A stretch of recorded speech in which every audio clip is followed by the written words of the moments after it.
நமது பூமி இந்த பிரபஞ்சத்தில் பல கோடி ஆண்டுகளாக மிதந்து கொண்டிருக்கின்றது. இப்படி மிதந்து கொண்டிருக்கும் நமது பூமியின் மேற்பரப்பில் கோடிக்கணக்கான உயிரினங்கள் வாழ்ந்து கொண்டிருக்கின்றன. இவற்றில் பல வினோதமான உயிரினங்களும் இருக்கிறது.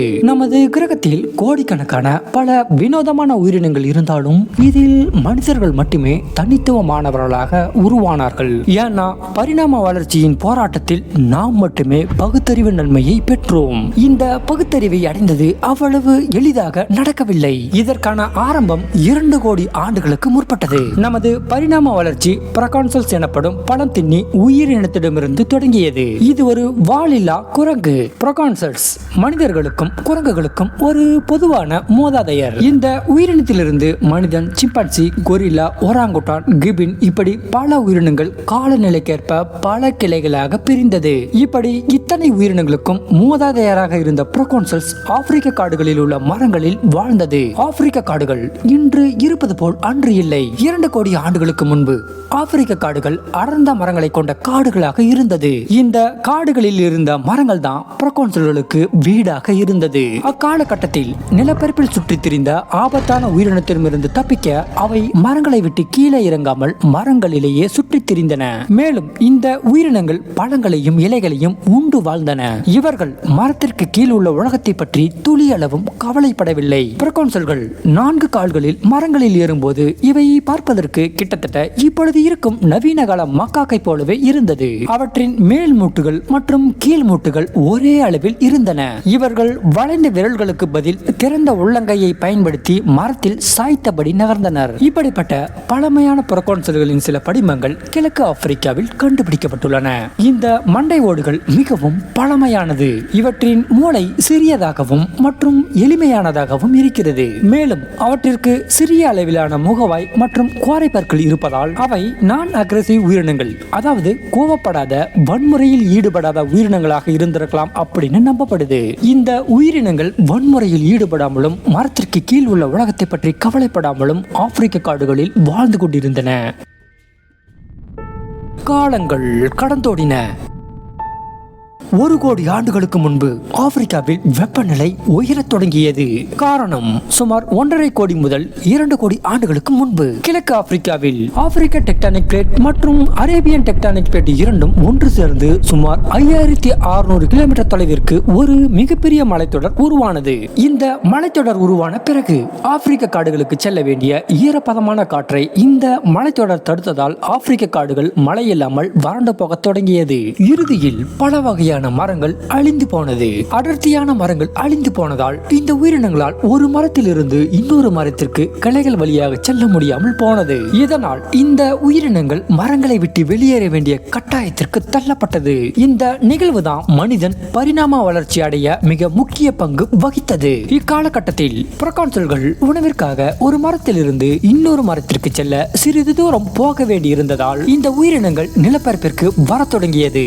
இங்கிருந்துதான் கிபின், ஒராங்குட்டான், கொரில்லா, சிம்பான்சி, மனிதர்கள்னு இப்படி காலநிலைக்கேற்ப பல கிளைகளாக பிரிந்து பரிணாம வளர்ச்சி அடைந்தார்கள்.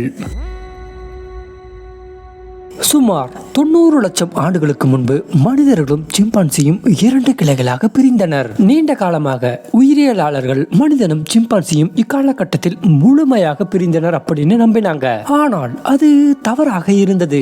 2 பிரிவுகளும் பல லட்சம் ஆண்டுகளாக இனச்சேர்க்கை செய்து மரபணுக்களை பரிமாறிக்கொண்டனர். இந்த 2 இனங்களும் தனித்தனியாக முழுமையாக பிரிய 40 லட்சம் ஆண்டுகளுக்கு மேல் எடுத்திருக்கலாம் அப்படின்னு நம்பப்படுது.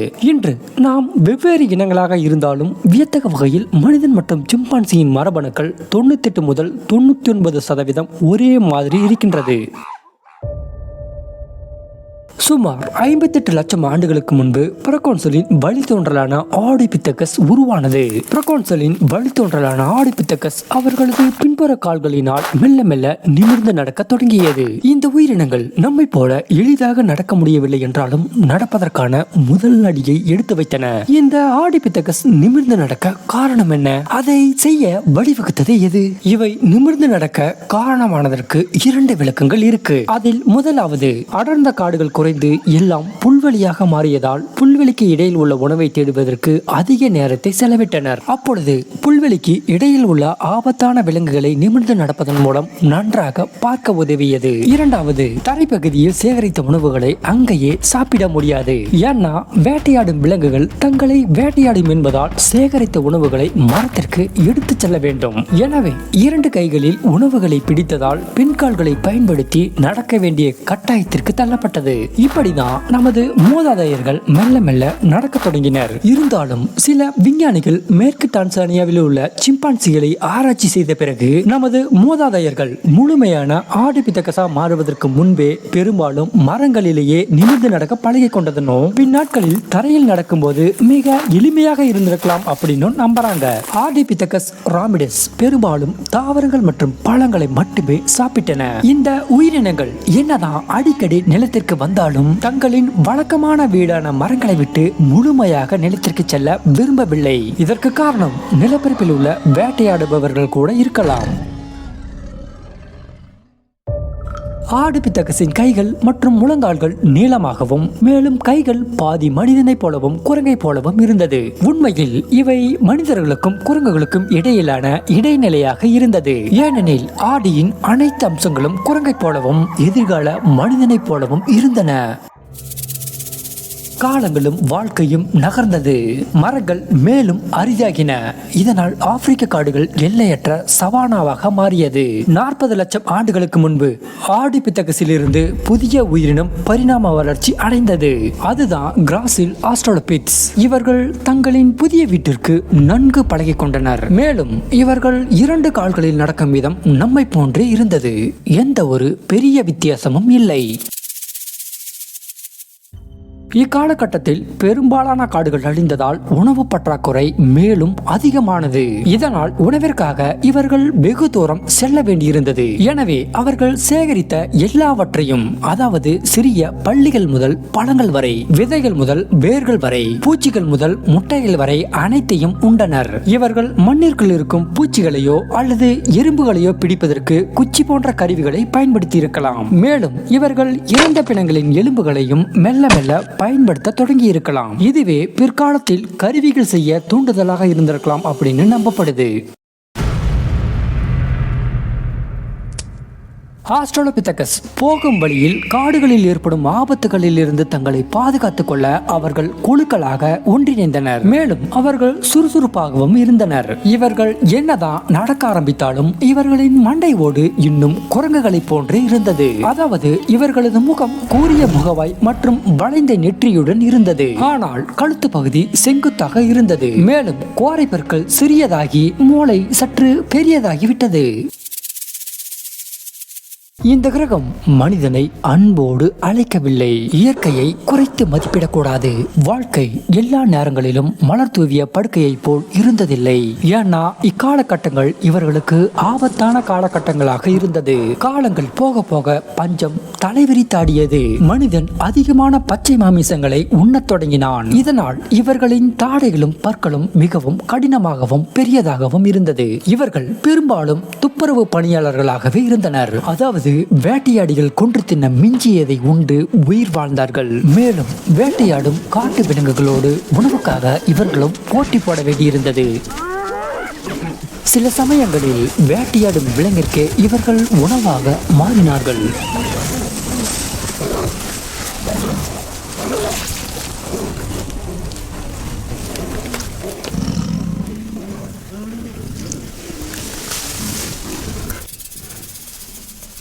ஆப்பிரிக்க காடுகள் வறண்ட புல்வெளியாக இருந்ததால் அடிக்கடி காட்டுத்தீ ஏற்பட்டது. அப்படி காட்டுத்தீயில் மாட்டிக்கொண்ட இறந்த பிணங்களையும் இவர்கள் உண்டனர். இந்த கருகிய பிணங்கள் இவர்களுக்கு கிடைத்த ஒரு மிகப்பெரிய பொக்கிஷமாக இருந்தது. காரணம், நெருப்பில் கருகிய இந்த இறைச்சியை மென்று தின்னும் போது இவர்களுக்கு மிக எளிமையாகவும் மென்மையாகவும் சுவையாகவும் இருந்தது. மேலும் எளிமையாகவும் ஜீரணமானது. அதோடு இந்த மென்மையான இறைச்சியை சாப்பிட்டதால் இவர்களின் தாடை பகுதி சிறியதானது. ஏற்பட்டது. தாடைகள் சிறியதாக ஆனதற்கு காரணம் முந்தைய காலங்களில் பச்சையான மாமிசத்தை சாப்பிடுவதற்கு தகுந்தாற்போல் தாடை மிகவும் கடினமாகவும் பெரியதாகவும் இருந்தது. ஆனால் மென்மையான இறைச்சியை சாப்பிடும் பொழுது தாடைகள் கடினமாகவும் பெரியதாகவும் இருக்க வேண்டிய அவசியமற்றதாக மாறியது. இதனால் தாடைகள் சிறியதானது. தாடைகள் சிறியதானதால் தலைப்பகுதியில் இடம் அதிகமாகி மூளை பெரியதாக மாற வழிவகுத்தது. காலங்கள் செல்ல செல்ல ஆப்பிரிக்க காடுகள் அதிக வெப்பமானதால் அவர்களின் உடல் மேலும் அதிக வெப்பமாகாமல் இருக்க உடலில் இருந்த ரோமங்கள் உதிரத் தொடங்கியது. நமது மூதாதையர்கள் 2 கால்களில் நடக்கும்போது குறிப்பாக பெண்களின் உடலில் ஒரு மிகப்பெரிய மாற்றம் ஏற்பட்டது. அது குழந்தைகளை பெற்றெடுப்பது. 4 கால்களில் நடக்கும்போது மகப்பேறு என்பது எளிமையாக இருந்தது. ஆனால் 2 கால்களில் நடக்கும்போது இது மிகவும் கடினமாகவும் சிக்கலாகவும் மாறியது. காரணம், நிமிர்ந்து நடக்கும்போது மனித இடுப்பு குறுகலாகவும் பிறப்புறுப்பு மற்ற விலங்குகளை விட சிக்கலானதாகவும் மாறியது. எனவே ஒவ்வொரு பிரசவத்தின் போதும் 50 முதல் 60% உயிர்கள் அழிந்தது. இதனால் காலப்போக்கில் கர்ப்பமடைவதில் மிகப்பெரிய மாற்றம் ஏற்பட்டது. குழந்தைகள் கர்ப்பப்பையில் முழு வளர்ச்சி அடையாமல் 10 மாதங்களில் வெளி உலகை பார்த்தது. குழந்தைகள் வெளி உலகை பார்த்த பிறகு மீதி வளர்ச்சியை அடைய தொடங்கியது. அதாவது நடப்பது, தானாக உணவுகளை உட்கொள்வது போன்றவற்றை கற்றுக்கொண்டது. காலங்கள் மீண்டும் உருண்டோடியது. சுமார் 26 லட்சம் ஆண்டுகளுக்கு முன்பு நமது இனத்தின் முதல் பிரதிநிதி பரிணமித்தான். அவர்கள்தான் ஹோமோ ஹெபிலிஸ். முதலில் கற்கருவிகளை பயன்படுத்தியதால் இவர்கள் ஹோமோ ஹெபிலிஸ், அதாவது ஹேண்டிமேன் என்று பெயர் பெற்றனர். 26 லட்சம் ஆண்டுகளுக்கு முன்பு ஆரம்பகால மனிதர்கள் விஷயங்களை நன்கு புரிந்து கொள்ள தொடங்கினர். காரணம், அவர்களின் மூளை மேலும் வளர தொடங்கியது. ஹோமோ ஹெபிலிஸின் மண்டை ஓடு இதற்கு முன் இருந்த ஆஸ்ட்ரோலோபிதெகஸின் மண்டை ஓட்டிற்கு மிகவும் நெருக்கமாக ஒத்திருந்தது. ஆனால் மூளையின் அளவு 600 முதல் 800 கிராம் வரை இருந்தது. இது அதன் முன்னோர்களை விட 1.5 மடங்கு அதிகம். இந்த வளர்ச்சி தான் அவர்களை கருவிகள் செய்ய தூண்டியது. கூழாங்கற்களை நேர்த்தியாக உடைப்பதன் மூலம் கருவிகள் தயாரிக்கப்பட்டன.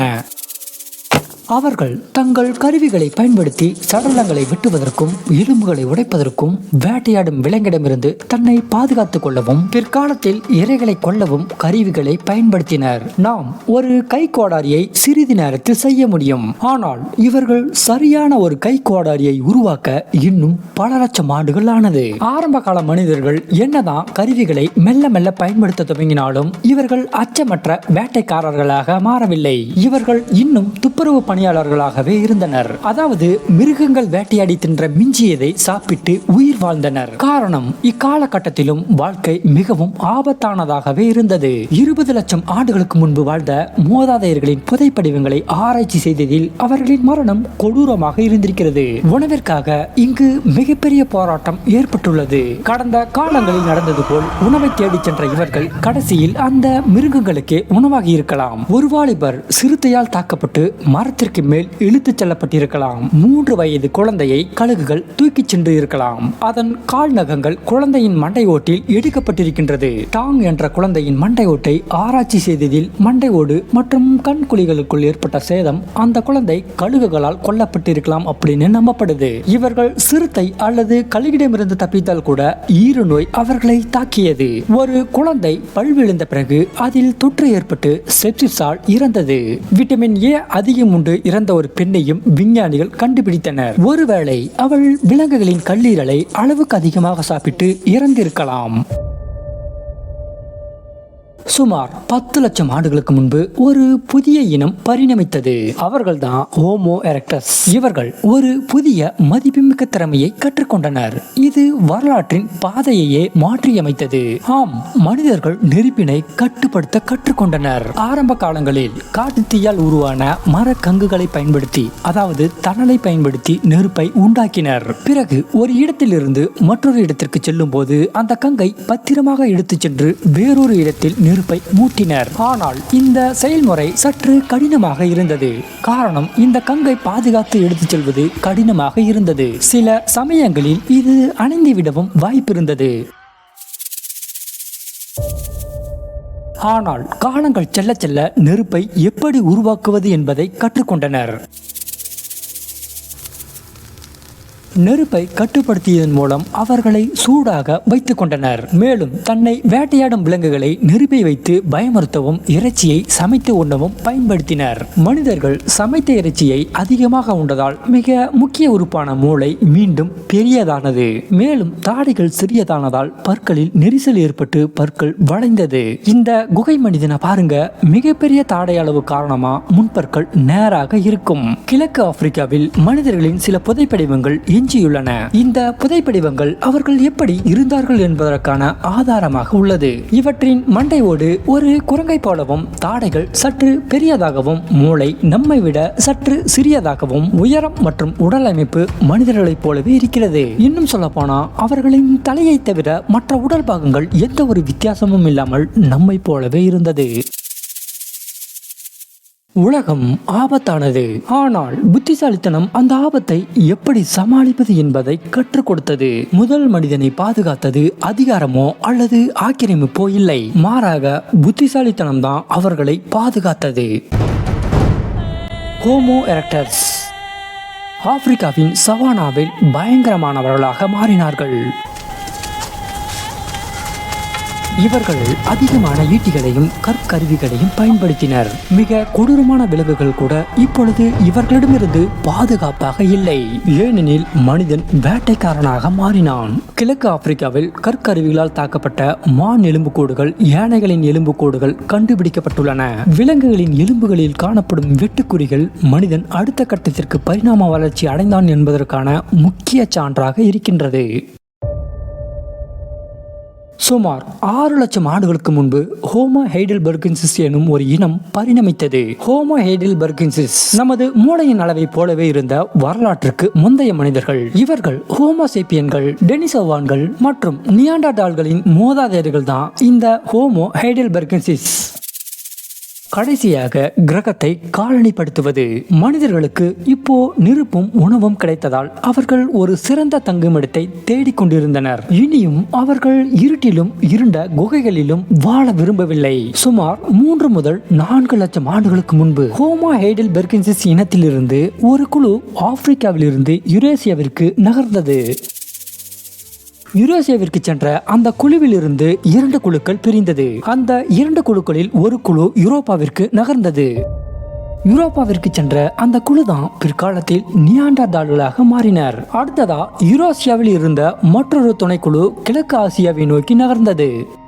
பிற்காலத்தில் இவர்கள் தான் டெனிசோவான்களாக மாறினர். சரி, இந்த 2 குழுக்களையும் நினைவில் வச்சுக்கோங்க, இவர்களை பற்றி பிறகு பார்க்கலாம். இப்போ மீண்டும் ஆப்பிரிக்காவிற்கு வருவோம். 3 லட்சம் ஆண்டுகளுக்கு முன்பு ஆப்பிரிக்காவில் மீதி இருந்த மனிதர்கள் படிப்படியாக பரிணாம வளர்ச்சி அடைய ஆரம்பித்தனர். அதாவது ஹோமோ ஹெய்டல்பெர்கென்சிலிருந்து நமது இனத்தின் முதன்மையான ஹோமோசேப்பியன்களாக மாறத் தொடங்கினர். அடுத்த 1.5 லட்சம் ஆண்டுகளில் இந்த தொன்மையான ஹோமோசேப்பியன்கள் மேலும் பரிணாம வளர்ச்சி அடைந்து இன்று நாம் அறிந்த மனிதர்களைப் போலவே மாறினர். ஹோமோசேப்பியன் இனம் அப்படிங்கிறது வேற யாரும் இல்ல, நம்ம தான் ஹோமோசேப்பியன்கள். புதைப்பிடிவ சான்றுகள் உடல் அம்சங்களின் மாற்றத்தை காண உதவுகிறது. நெற்றியின் அளவு, வடிவம் மற்றும் முகம் காலப்போக்கில் மாறியது. ஹோமோ ஹெய்டல்பெர்கென்சிஸ் இவர்கள் புருவம் மற்றும் ஒரு முன்னோக்கிய முகத்தை கொண்டிருந்தனர். ஆனால் நவீன ஹோமோசேப்பியன்களின் மண்டையோடு வட்டமாகவும் பெரியதாகவும் உயர்ந்த நெற்றியையும் கொண்டிருந்தது. சரி, இப்பொழுது நெருப்பு மற்றும் தங்குமிடம் போன்றவை இருக்கின்றது. ஆனாலும் ஆரம்பகால மனிதர்களின் வாழ்க்கை இன்னும் கடினமாகவே இருந்தது. இவர்களை எது வேண்டுமானாலும் கொள்ளலாம். மலேரியா போன்ற கொடிய நோய்கள், ஆப்பிரிக்க காடுகளில் வாழும் சிங்கங்கள் மற்றும் பாம்புகள் கூட இவர்களை தாக்கலாம். எனவே இவர்களின் சராசரி ஆயுட்காலம் 30 ஆண்டுகள் மட்டுமே இருந்தது. இக்காலகட்டத்தில் பூமியில் உள்ள மொத்த மனிதர்களின் எண்ணிக்கை 10 லட்சத்திற்கும் குறைவாகவே இருந்திருக்கலாம். சுமார் 74,000 ஆண்டுகளுக்கு முன்பு நமது முன்னோர்கள் வசிக்கும் இடங்கள் மேலும் ஆபத்துக்குள்ளானது. காரணம், இக்காலகட்டத்தில் ஒரு மிகப்பெரிய எரிமலை வெடித்து பெரிய உலகளாவிய காலநிலையை சீர்குலைத்தது. இதனால் ஆப்பிரிக்க காடுகள் மேலும் வறண்டு போக தொடங்கியது. இந்த காலநிலை மாற்றத்தால் ஹோமோசேப்பியன்கள் அழிவின் விளிம்பிற்கு சென்றனர். மேலும் இந்த பேரழிவில் இனப்பெருக்க வயதுடைய 600 முதல் 10,000 பெரியவர்கள் மட்டுமே உயிர் பிழைத்திருக்கலாம் என்று நம்பப்படுகிறது. இந்த கடினமான நேரத்தில் காலத்தில் மனிதர்கள் சிறு சிறு தனிமைப்படுத்தப்பட்ட குழுவாக பிரிந்து விட்டதாக தெரிகிறது. மேலும் ஆப்பிரிக்க காடுகள் வறண்டு போனதால் ஆறுகள் சுருங்கின. ஆறுகள் சுருங்கியதால் இது நீர்வாழ் உயிரினங்களை பிடிப்பதை எளிதாக்கியது. எனவே சிறிது காலத்திற்கு மனிதர்கள் அதிக மீன்களை சாப்பிட்டனர். இறுதியில் மீன்களும் குறைந்திருக்கலாம். ஹோமோசேப்பியன்கள் ஆப்பிரிக்காவை விட்டு வெளியேறுவதற்கான காரணங்களில் இதுவும் ஒன்றாக இருக்கலாம். சுமார் 60,000 ஆண்டுகளுக்கு முன்பு ஹோமோசேப்பியனில் இருந்து மீண்டும் ஒரு மிகப்பெரிய குழு ஆப்பிரிக்காவில் இருந்து யூரோசியாவை நோக்கி நகர்ந்தது. காரணம் தண்ணீர் மேலும் மேலும் குறைந்ததால் புதிய வழிகளை தேடுவதற்கான பயணமாக இது அமைந்திருக்கலாம். இவர்கள் முதலில் ஆப்பிரிக்காவில் இருந்து ஆசியாவிற்கு சென்றனர். சுமார் 45,000 ஆண்டுகளுக்கு முன்பு அவர்கள் இந்தோனேசியா, பப்புவா நியூகினி, ஆஸ்திரேலியாவில் குடியேறினர். சரி, இப்போ டெனிசோவான் மற்றும் நியாண்டர்டால்களை பற்றி பார்க்கலாம். 1,00,000 ஆண்டுகளுக்கு முன்பு ஆப்பிரிக்காவில் இருந்து ஒரு குழு பிரிந்து யூரோசியாவிற்கு சென்றதனும் அங்கிருந்து 2 குழுக்களாக பிரிந்து ஒரு குழு யூரோப்பாவிற்கும் இன்னொரு குழு கிழக்கு ஆசியாவிற்கும் சென்றதனும் பின்னாட்களில் யூரோப்பாவிற்கு சென்றவர்கள் நியாண்டர்தால்களாகவும் கிழக்கு ஆசியாவிற்கு சென்றவர்கள் பின்னாட்களில் டெனிசோவான்களாக மாறினார்கள் அப்படின்னு ஏற்கனவே சொல்லியிருந்தார். இப்பொழுது புதியதாக ஆப்பிரிக்காவில் இருந்து ஆசியாவிற்கு சென்ற ஹோமோசேப்பியன்கள் ஏற்கனவே அங்கிருந்த டெனிசோவான் மக்களிடம் இணைந்தனர். அதாவது இனச்சேர்க்கை செய்ய ஆரம்பித்தனர். இதில் ஹோமோசேப்பியன்களின் ஆதிக்கம் தான் அதிகமாக இருந்தது.